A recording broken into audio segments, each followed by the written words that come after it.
할렐루야. 한 주간 동안 최선을 다하여서 영광 올려드리신 것 우리 주님께서 기쁘게 받으신 줄로 믿습니다. 오늘 우리 남준도 회원들 많이 오셨는데 마치고 식탁이 교제 같이 하시고 청소 또 같이 하면 좋겠습니다. 자, 오늘 혹 여러 번 참석하려고 그랬지만은 빠지거나 오지 못하신 분들, 오늘 처음으로 오신 분들 있다면은 총 복습하는 그런 시간을 가지겠습니다. 월요일 날에는요, 예수님께서 유월절 어린 양으로 오셔야 됐다 하는 것을 말씀하셨습니다. 그러니까 유월절 어린 양으로 오셔서 우리를 위한 하나님 앞에 제물이 되셨는데, 하나님과 가장 가까이 지낼 대제사장들, 서기관들, 종교 지도자들은 하나님을 던지고 예수님을 죽이려고 하는 음모를 짜고 있었다. 그러므로 하나님의 은혜가 떨어지면은 아무리 좋은 껍데기, 타이틀이 있어도 쓸모없는 것들이었다 하는 것을 지적했습니다. 화요일 날에는 예수님께서 제자들과 함께 유월절 저녁 만찬 기다리고 기다렸다. 왜? 예수님께서 유월절 어린 양으로 오셨기 때문에. 그리고 제자들에게 떡을 떼어드리고 또 식후에 또 포도즙 잔을 돌리시면서 이것은 너희를 위한 새 언약이다. 어떤 의미에서 새 언약이라고 그랬습니까? 이제는 이 언약으로 말미암아 짐승을 잡지 않아도 단번에 드릴 수 있는 그런 유월절 어린 양이기 때문에. 그래서 지금 우리들이 짐승을 안 잡습니다. 그리고 또 새 언약이 무엇입니까? 옛날에 그 율법의 돌판에 새긴 것은 우리와 분리되어 있었기 때문에 잊어버리고 불순종해야 했지만은 이제는 예레미야 31장 31절에서 33절 너희의 마음판에 그 언약을 새기기 때문에 이것은 너희 마음에서 우러나오는 이 신앙의 놀라운 양심, 하나님의 은혜의 법, 너희 마음을 변화시키리라. 그러므로 우리들은 자녀들을 위해서 기도하면은 마음판에 새기신 성령께서 그들의 마음을 녹여주심을 믿으시기를 주님의 이름으로 축복합니다. 이게 새 언약입니다. 세 번째 수요일 제자들과 함께 감람원 겟셋마네 동산에 올라가서 기도하시는, 겟셋마네 동산은 기름을 쥐어짜다. 기름을 쥐어짜듯이 예수님께서는 그 육신의, 그 영혼의 그 몸을 쥐어짜시면서 땀이 핏방울 되도록 기도하시던 그 모습. 예수님께서 졸고 있는 제자들에게 졸지 말고 기도하라. 기도하지 못하면 유혹에 빠진다. 시험에 빠진다. 혈기에 빠진다. 기도 안 하고 졸고 있던 베드로는 로마 병정들과 대제사장의 종이 왔는데 말고의 길을 콱 잘라버렸잖아요. 예수님께서 그 길을 붙여주시면서 이것까지 참으라. 여러분, 말고의 기분이 어땠을까요? 대제사장의 그 종, 자기 기가 툭 떨어졌는데 피가 줄줄 흐르는데 예수님께서 탁 붙여주셨잖아요.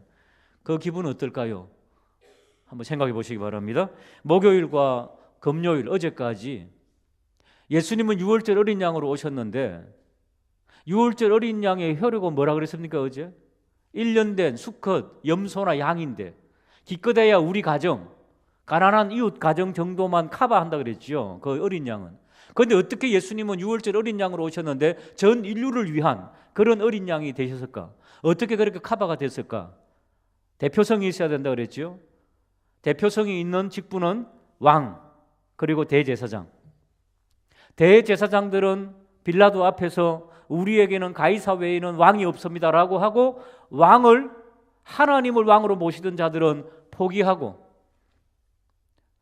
그렇죠? 빌라도는 너희 왕인 것 같은데 그렇게 계속해서 왕으로 실랭이를 하고, 참 아이러니했습니다. 예수 믿는 사람은 하나님을 왕이 아니라 그러고 하나님을 무시하고 살고 있는 현실을 우리가 직시하자 그랬지요. 불신자들은 하나님이 살아계신 것 같은데 왜 저럴까 이러고 있는 거지요. 사랑하는 여러분, 이런 아이러니에 빠지지 않게 되기를 주님의 이름으로 축복합니다. 유월절 어린 양으로서, 왕으로서 유월절 어린 양이 되셨고, 또 대제사장들이 우리에게는 가이사 외에는 왕이 없다 하면서 사표 냈죠. 예? 요한복음적인 어떤 해석을 보면은. 그래서 예수님께서는 대제사장으로 등극하셨고, 그런데 세계의 왕이 선포를 해야 되는데 빌라도는 가이사가 보낸 총독이지 않습니까? 빌라도가 오락가락 했지 않아요. 부인의 말을 듣고 예수를 살려야 된다고 생각하고 하다가 그래도 밀란이 일어날까 봐 예수를 넘겼는데, 예수님은 유대인의 왕이라고 하는 것을 헬라어로, 로마어로, 또 히브리 말로 쓴 것은 포기하지 않았습니다. 끝까지 선언하고 그렇게 달았습니다. 왜요? 하나님의 시나리오였기 때문에. 그 세상의 군왕이 그렇게 선포해야 되기 때문에. 그래서 유월절 어린 양으로 전 인류를 구원하는 양으로 바쳐졌다 하는 것을 어제 우리들이 나누었습니다. 오늘은 이제 마지막 날입니다. 그 양으로 바쳐진 예수 그리스도, 700년 전에 이사야가 하나님께서 성령으로 감동하셔서 53장 고난받는 메시아, 그 노래를 오늘 우리에게 보여주고 있지요. 우리가 너무 잘 압니다. 그가 찔림은 우리의 허물 때문이고 그가 상함은 우리의 죄악 때문이라 하는 것인데요. 그림을 한번 보고 넘어갈 거예요. 예, 첫 번째 성경책 나오는 그림 한번 띄워주시겠습니까? 혹시 저 그림을 본 적이 있는지요? 성경책이 하나 있고 성경책 앞에 노란 책이 하나 있고 그리고 그 옆에 촛대가 하나 있죠. 예, 저게 빈센트 반 고호의 성경이 있는 정물이라고 하는 그런 제목입니다. 반 고호는 네덜란드 사람이죠. 네덜란드 사람인데 굉장히 불어하고 영어를 잘했다고 합니다. 저 성경책이 펴져 있는데 딱 중간 정도에 이렇게 딱 펼쳐져 있죠. 예, 그렇게 해서 이제 아주 저게 명작입니다. 반 고호의 아버지가 목사님이셨습니다. 네덜란드에서.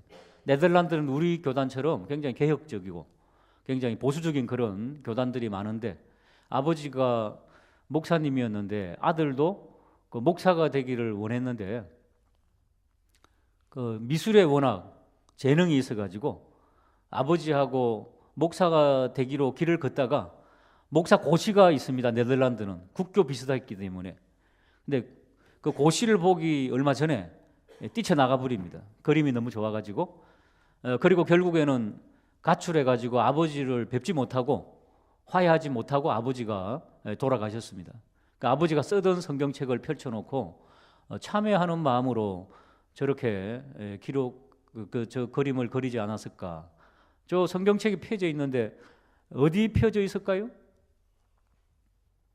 오늘 우리 젊은 청년들 많이 왔는데 하면은 제가 성경책 하나 선물해 드릴 용의도 있는데요. 예, 저기 어디 펴져 있을까요? 예? 와, 예. 이사야 53장. 오늘 우리가 읽었던 거. 그죠? 몰라도 딱 생각해 보면 오늘 본문일 거. 그래서 제가 펼쳤잖아요. 예, 이사야 53장입니다. 고난받는 메시아. 아, 인생은 정말 고난의 길을 걸어가야 되는 것이구나.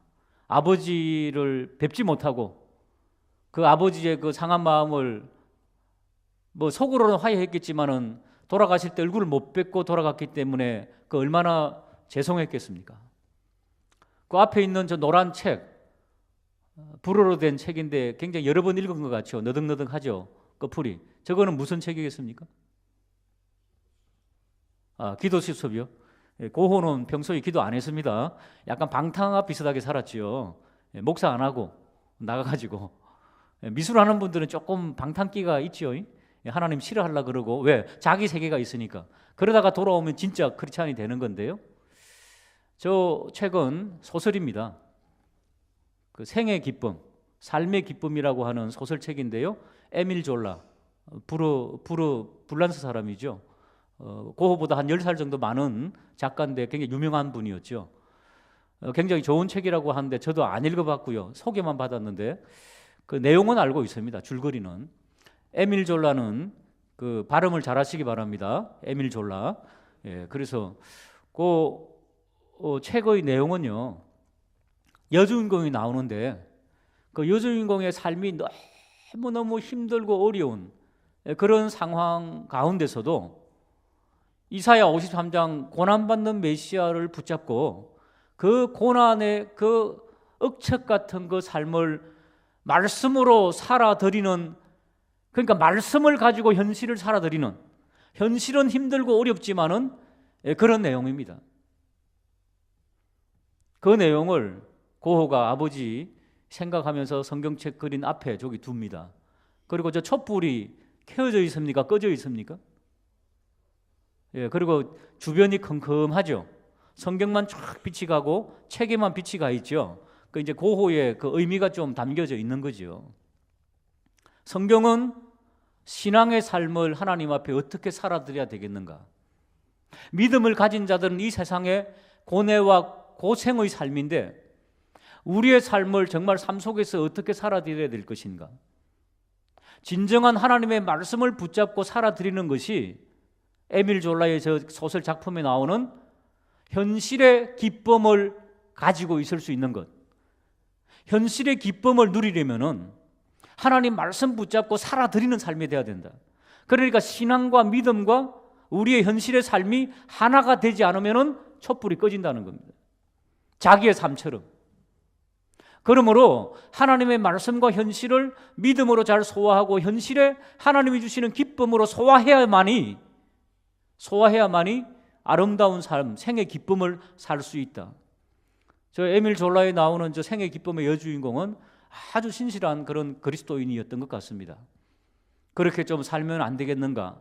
아버지 앞에서 그렇게 생각하며 저 그림은 아버지의 죽음의 소식을 듣고 나서 5분도 안 되게 팍 그리는 거 있죠. 영감이 확 떠올라가지고 그렇게 그렸다고 하는데 굉장히 명작이죠. 그 다음 그림 한번 보실 거예요. 저것도 반고흐의 저 나귀 말에다가 사람을 태우는 것 그런 장면이죠. 아주 큰 명작인데 저 작품은 선한 사마리아인이라고 하는 그런 제목입니다. 우리 누가복음에 나오는 거 있죠? 선한 사마리아인. 그걸 묵상하면서 아버지 제가 이제는 이웃을 바라보며 이렇게 살겠습니다라고 하는 신앙의 삶을 현실에서 살아드리겠습니다라고 하는 그런 삶을 그리면서 몇 년 후에 저 선한 사마리아인을 그렸다고 합니다. 반고흐는 37세에 죽었는데요. 권총으로 자살했다고 하는 설이 있고 옆집에 청년이 잘못 쏘은 총에 맞아가지고 죽었다는 그런 설이 있습니다. 일반적으로는 자살했다고 하는데 정신병력이 있었거든요. 그 가계적으로. 그래서 정신병이 걸려갖고 이 메니에르, 이 어지러움증하고 함께 겹쳐가지고 자기 정신이 아니고 우울증에 빠져갖고 쏘았다고 하는 것이 정설인데 한간에는 옆집 청년이 실수했는데 그거가 굉장히 부드러운 사람이잖아요. 그러니까 원망하지 않고 조용히 죽어갔다라고 하는 그런 게 있는데 저는 후자가 되기를 원합니다. 자살은 왠지 좀 섬찟하잖아요. 어쨌든 그러면은 반고흐도 원했던 그런 그리스도인의 삶, 생의 참 기쁨을 위해서 우리가 이 고난 주간에 살아드려야 할 삶이 반고흐는 적어도 이사야 53장을 우리에게 제시하고 있는데 그 이사야 53장을 한번 보시고 오늘은 길게 하지 않겠습니다. 짤막하게. 자, 그러면 어떻게 살아드리는 것인가? 2절에 보시면은 그는 주 앞에 달아나기를 연한 순 같고 마른 땅에 나온 뿌리 같아서 고운 모양도 없고 풍채도 없은즉 우리가 흠모할 만한 아름다운 곳이 없도다. 그리스도인들은 이 세상에서 있죠. 세상을 숨기다 보면은 온갖 굳은 일들을 다 해야 됩니다. 토요일 날 푹 쉬고 싶은데 오늘 뭐 하는 날입니까? 대청소하는 날이잖아요. 개인적으로 저는 이 교육자나 목사도 있죠. 양복 탁 입고 뭐 넥타이 하고 왔다 갔다 하면 안 된다고 생각해가지고 작업복을 입었는데 어떤 분들은 보기 싫다고 하는데 2절을 읽으시기 바랍니다. 고운 모양도 없고 풍채도 없어야 됩니다, 여러분. 예수님도 그랬는데 뭐 우리가 넥타이 메고 다녀요, 청소하는데. 물론 제가 이제 한 70 정도 돼가지고 지긋할 때는 젊은 사람들 격려하고 위로할 수 있겠죠. 시퍼렇게 젊은 사람이 넥타이하고 말이죠. 수고한다고 어른들 덩이나 툭툭 치면 그게 그 격에 맞겠습니까? 예수님처럼 되기를 주님의 이름으로 축복합니다. 우리 가운데 뺀질대는 사람 한 사람도 없기를 바랍니다. 청소할 때는 청소해야지요. 3절에 멸시를 받는 겁니다, 여러분. 간고를 많이 겪는다, 질고를 많이 겪는다는 것은 사람들이 하는 갖가지의 고생들을 경험해 봐야 된다는 것입니다, 여러분. 짤막하지만 개척해 보니까 개척할 사람의 그리고 개척하는 사람의 마음을 알겠더라고요. 수많은 장례식을 인도했지만은 저희 아버님이 천국 가시니까 이제는 천국에 대한 말씀, 영생에 대한 말씀이 더 와닿더라니까요. 매일 마루에 걸려있는 아버지 사진을 보고 아버지 천국에서 꼭 부끄럼 없이 만나겠습니다. 매일같이 매일같이 그렇게 사진을 보고 인사하고 나오는데요. 여러분 가족 중에 우리가 있죠. 여러 가지 각가지 종류의 인생의 어려움을 겪어봐야 됩니다. 사실은 경험해봐야지 그 아픔을 압니다, 여러분. 그러면서도 5절에 그가 찔리고 그가 상함은 우리 때문이었다. 그러면 이 고난주간 십자가를 묵상하는 이 시간에 뭐 해야 됩니까? 우리도 찔리고 우리도 상하고. 왜? 인간은 6절과 같이 양처럼 눈이 나빠가지고 그릇 행합니다. 양이 동물 중에서 시력이 제일 약하지요. 그렇기 때문에 아무 때나 갑니다. 그릇 행하여 각기 제 길로 가는 인생입니다. 사람 믿을 게 하나도 못 됩니다. 오늘 이 말했다, 내일 저 말했다, 오늘 이렇게 했다, 내일 저렇게 했다. 제 성격도 있죠. 사람들이 내 성격이 뭐냐고 물어봐요. 여러분 성격이 있어요? 여러분 기질이 있어요? 오늘은 우울했다가 내일은 기뻤다가, 오늘은 슬펐다가 내일은 기쁘다 그러잖아요? 엎치락 뒤치락 하는 게 우리 성격 아닙니까? 여러분 성격이 있죠? 막 이 파도처럼 막 이 출렁입니다. 우리들이. 그게 바로 인간입니다, 여러분. 그러나 우리 이런 인간들을 위해서 예수님께서 7절에 괴로움을 당하고 입을 열지 아니하였다. 한번 따라 하시고 침묵하자. 교회는 더 그래야 됩니다, 여러분. 입을 열지 않아야 됩니다. 묵묵히 주님 앞에서만 대화해야 됩니다, 사실은. 이러쿵 저러쿵.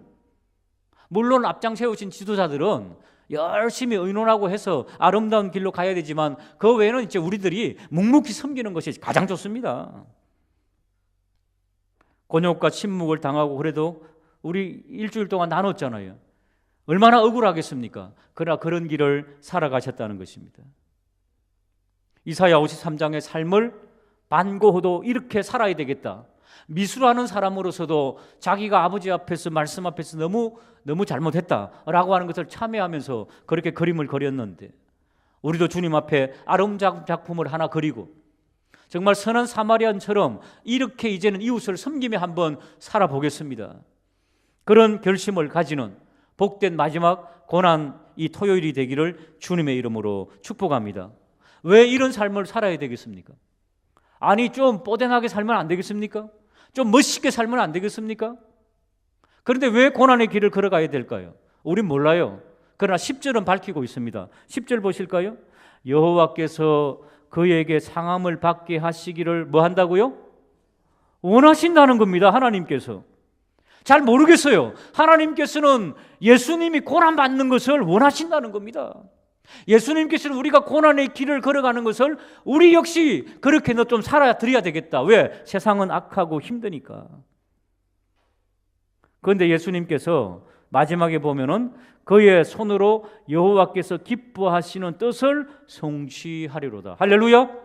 예수님은 끝까지 겟세마네 동산에서 아버지여 이 잔을 옮기고 싶지만은 나는 피하고 싶지만은 아버지의 원대로 하기를 원합니다. 왜? 그것이 아버지의 기뻐하시는 뜻을 내가 성취하는 것이니까.